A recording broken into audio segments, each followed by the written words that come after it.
शिवसेना उद्धव बाळासाहेब ठाकरे पक्षाचे ठाणे जिल्हा प्रमुख केदार दिघे यांनी ठाणे महानगरपालिका आयुक्त सौरभ राव यांची ठाण्यातील विविध विषयासंदर्भात भेट घेऊन त्यांना निवेदन दिलं।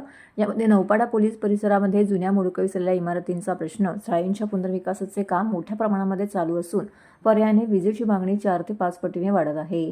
सदर ठिकाणी स्वतंत्र केंद्र नसल्याने उपकेंद्रातून वीज पुरवठा चालू असून वीज पुरवठा खंडित होण्याचं प्रमाण देखील वाढलेलं आहे। त्यामुळे नागरिकांमध्ये प्रचंड असंतोष वाढत असल्याचं या निवेदनामध्ये स्पष्ट करण्यात आलं आहे। नौपाडा प्रभागातील 2111 केव्ही उपकेंद्र महावितरणाचे 600 चौरस मीटर भूखंड उपलब्ध करून देण्याची निवेदनाद्वारे त्यांनी मागणी केली आहे।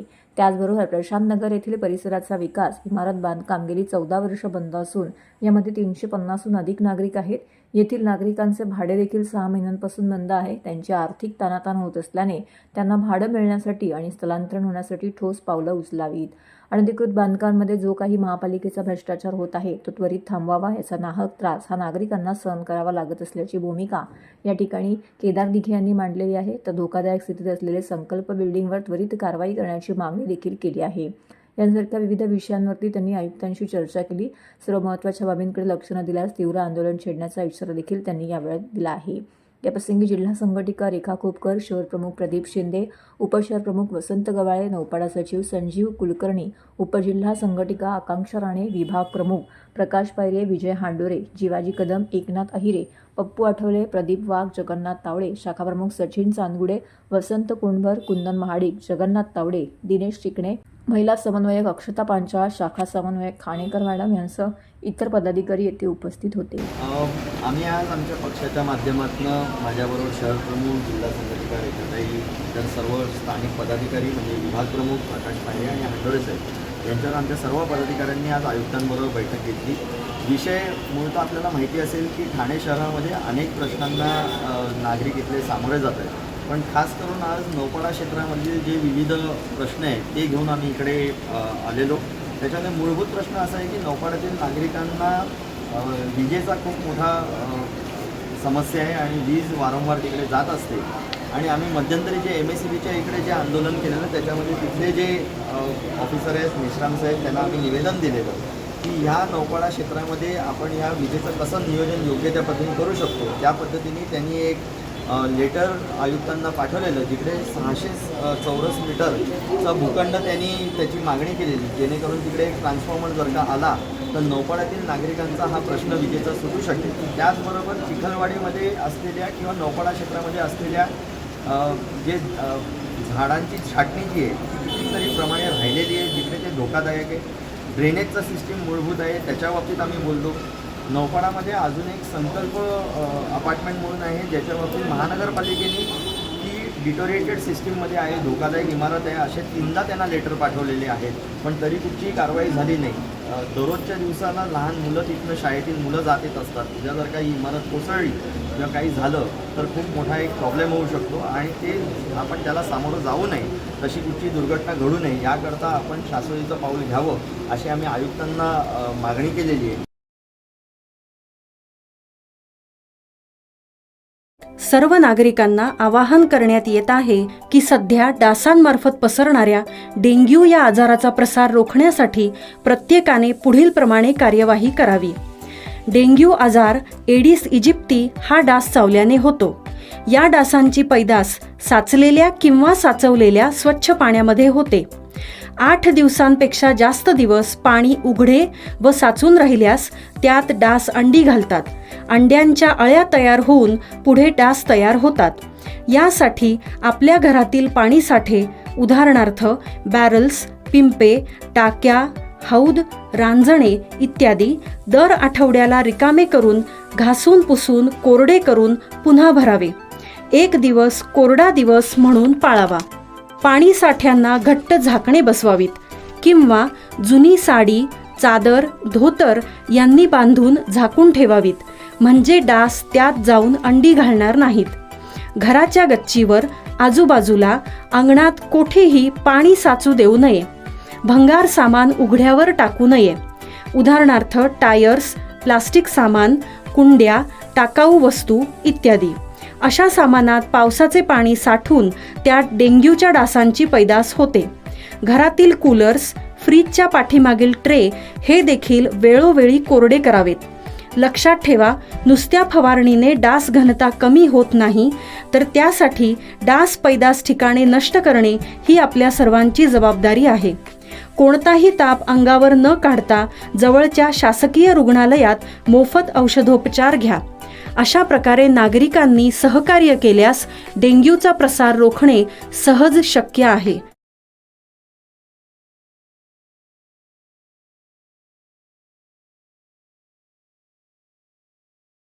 दरवर्षीप्रमाणे यंदाही आमदार प्रताप सरनाईक यांच्या मार्गदर्शनाखाली युवासेना कार्याध्यक्ष पूर्वेश सरनाईक यांच्या नेतृत्वामध्ये 10वी आणि 12वी परीक्षेमध्ये उत्तीर्ण विद्यार्थ्यांसाठी गुणगौरव सोहळा आणि मार्गदर्शन शिबिर या कार्यक्रमाचं आयोजन केलं होतं. सदर कार्यक्रम डॉक्टर काशीनाथ घाणेकर नाट्यगृहामध्ये संपन्न झाला. यावेळी विद्यार्थ्यांना प्रख्यात माइंड ट्रेडर भूपेश दवे यांनी व्यक्तिमत्व विकासासाठी मार्गदर्शन केले, तर विद्यार्थ्यांचे मनोबल वाढवले. यावेळी विद्यार्थ्यांना मान्यवरांच्या हस्ते भेटवस्तू, प्रशस्तीपत्र, ट्रॉफी देऊन त्यांचा सन्मान करण्यात आला. यावेळी प्रताप सरनाईक यांनी विद्यार्थ्यांना मार्गदर्शन केले व आजच्या स्पर्धेच्या युगात टिकून राहण्यासाठी विद्यार्थ्यांना मोठी कसरत करावी लागत आहे. वाढत्या स्पर्धेमुळे विद्यार्थ्यांना मानसिक तणावाला सामोरं जावं लागतंय. विद्यार्थ्यांनी अपेक्षांच्या ओझ्याखाली न अडकता नेहमी आपापले बेस्ट देण्याचा प्रयत्न करावा, असा कानमंत्र आमदार प्रताप सरनाईक यांनी दिले आहे. विद्यार्थ्यांनी अपेक्षांच्या ओझ्याखाली न अडकता नेहमी आपल्यातले बेस्ट देण्याचा प्रयत्न करावा, असा कानमंत्र आमदार प्रताप सरनाईक यांनी दिला आहे. सर्वसामान्य कुटुंबातील विद्यार्थ्यांना करिअर संदर्भात मार्गदर्शन मिळावे, याचा आत्मविश्वास वाढावा, त्यांच्या सर्वांगीण विकासासाठी गेली अनेक वर्ष गुणगौरव सोहळा आणि मार्गदर्शन शिबिराचं आयोजन करण्यात येते, असे यावेळी पूर्वेश सरनाईक यांनी सांगितले.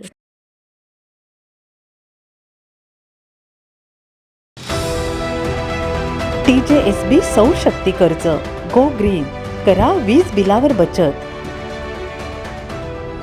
आकर्षक व्याजदर, 84 महिने परतफेड कालावधी, 80% लोन, व्यावसायिक आणि उद्योजकांकरता सुद्धा. अधिक माहितीसाठी तुमच्या जवळच्या शाखेला भेट द्या किंवा संपर्क साधा. 1800-223-466 आणि 1800-266-3466.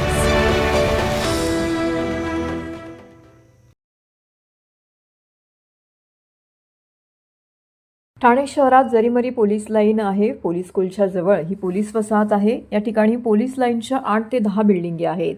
सदर इमारती अत्यंत जीर्ण अशा अवस्थेमध्ये झाल्या आहेत. 4थ्या मजल्यावरनं पाण्याची कुठे गळती सुरू आहे, तर महिलांना तसेच त्यांच्या मुलांना अभ्यास करण्याकरिता त्यामुळे त्रास होतोय. तसेच त्यांची झोपही अपुरी होत आहे. काही इमारतींना या ठिकाणी 4थ्या मजल्यावरील असलेल्या गच्चीला सुरक्षा कठडे देखील नाहीत, तर अनेक ठिकाणी इमारतीच्या जिन्याच्या परिसरामध्ये बसवण्यात आलेल्या जाळ्या ज्या आहेत त्या देखील तुटलेल्या अशा अवस्थेमध्ये आहेत. नागरिकांनी मेनकापड टाकले तरी या परिसरामध्ये गळतीही सुरूच आहे. सतत पाण्याची गळती चालू असल्याने पोलिसांना येथे झोपही लागत नाही घरात, त्यामुळे त्यांची कामं करण्याची मनस्थिती बिघडते. झोप अपुरी असल्याने त्यांची मानसिक स्थिती देखील बरोबर नसते. किमान 6 तास झोप मिळणं हे आवश्यक आहे. पहिलेच ठाणे शहरात पोलीस स्टेशनमध्ये पोलिसांची कमतरता आहे. त्यातच पोलिसांवरील वाढलेला ताण लक्षात घेता त्यांना आवश्यक असणाऱ्या सुविधा देखील मिळणं तितकंच आवश्यक आहेत. या संदर्भात या इमारतींची दुरावस्था लक्षात घेता आमदार संजय गयकर यांनी देखील यावर पाठपुरावा केला. तर आज समाजसेवक संगम डोंगरे यांनी देखील येथे उपस्थित राहून या इमारतीच्या दुरावस्थेबाबत माहिती दिली. तसेच लवकरात लवकर यांचा प्रश्न मार्गी लावावा अशी विनंती देखील प्रशासनाकडे केली आहे. नमस्कार, मी संगम डोंगरे. मी संगम डोंगरे. आज आम्ही ह्या पोलीस लाईनमध्ये लाईव्ह याचं कारण हेच होतं की पोलीस लाईनमध्ये जी इमारती आहेत या बिल्डिंगच्या इमारती आहेत ह्या सर्व नाजूक झाल्या आहेत आणि सर्व गळती होत आहे.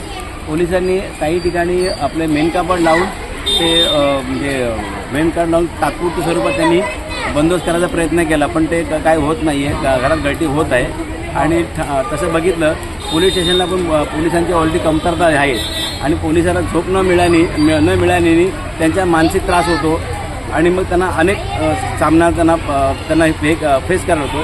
तसेच ही लहान मुलं आहेत, माता आहेत, भगिनी आहेत, यांना कुठे म्हणजे या पावसामुळे त्यांना मुलांच्या म्हणजे त्यांना काम करण्यात अडथळा येतो. तसे मुलांना शाळेत पण जायचं आहे. बघा या बाजूला शाळा आहे, तर त्यांना शाळेत पण जायचं असं, तर अशा वेळी त्यांना त्रास होतो. आणि आम्हाला काही माता भगिनी आम्हाला या संदर्भातली तक्रार आम्हाला फोनवरती दिली होती की असं आमचा प्रॉब्लेम आहे. आणि इथे आल्यानंतर आम्हाला म्हणजे अत्यंत म्हणजे हे परिस्थिती बघून आम्हाला फार शॉक बसला.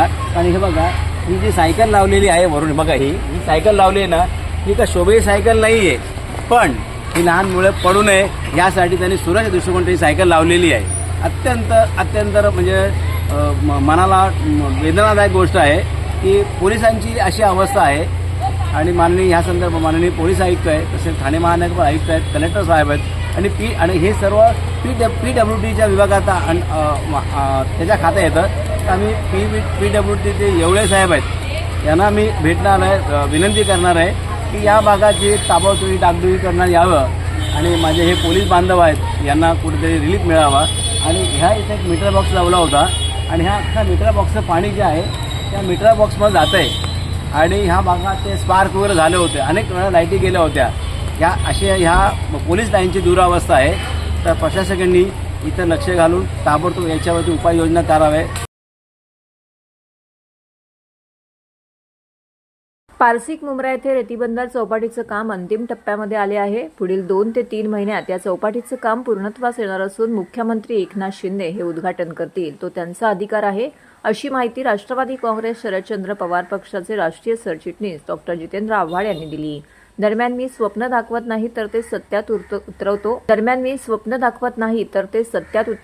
मी आश्वासन देत नाही, मी काम करतो, अशा शब्दात शरद पवार गटाचे आमदार जितेंद्र आव्हाड यांनी अप्रत्यक्षपणे अजित पवार या गटावरती टीका केली. आम्ही केवळ निधी आणतो असं म्हणत नाही, तर प्रस्ताव तयार करून मंजूर करून ती कामं पूर्ण करतो, असंही ते म्हणाले.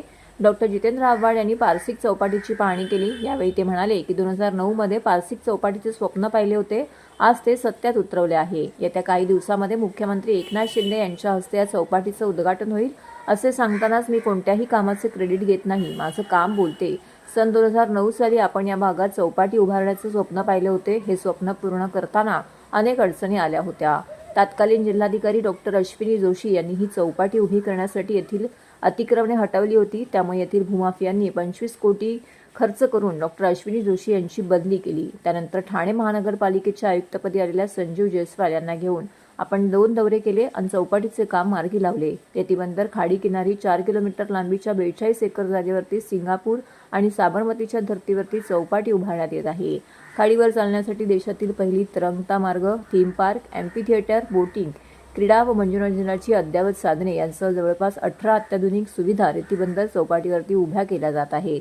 यावेळी डॉक्टर जितेंद्र आव्हाड यांनी सांगितलं की माझ्या मतदारसंघासाठी यापूर्वीही कधीही निधीची कमतरता भासत नव्हती. आपण प्रस्ताव मांडला की एकनाथ शिंदे हे लगेच निधी देत होते. सन 2017 ते 2021 दरम्यान एकनाथ शिंदे हे ठाण्याचे पालकमंत्री होते.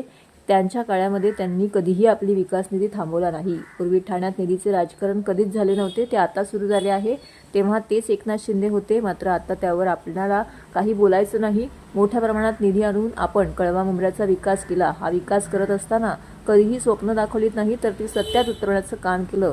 केवळ आश्वासन देण्याचे निधी आणल्याचं बोलत नसल्याचं डॉक्टर जितेंद्र आव्हाड म्हणाले.